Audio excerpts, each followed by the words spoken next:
Here again with Superintendent Tom Horne. Superintendent, there are schools that just need a lot of help, and ever since you came back to the department several years ago, you've really redoubled efforts to improve those schools. Can you tell us a little bit about why that's important and what you've been doing? Yes, well, before I took office, I got an email from a consultant who specialized in failing schools who said for many years the schools have had no help from the department. They just sits in judgment of them. That's the opposite of my philosophy, which is we have to do monitoring. That's part of our job, but our main job is to help the schools do better.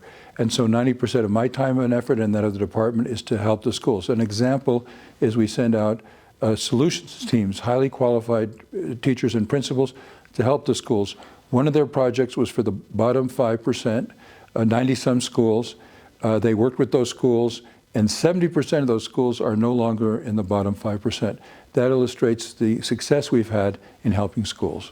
And I know that we can make recommendations to these schools, but it's really incumbent upon them to follow through with that work. Do we see success in that? Yes, we do. They welcome us. For the first time, for a long time, when the Department of Education showed up, they were nervous. They're going to judge them.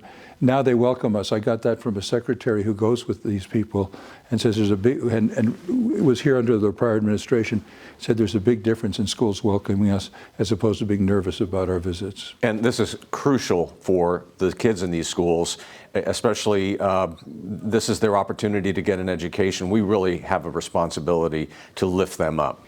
Absolutely. That is our mission. That's mostly what we're about.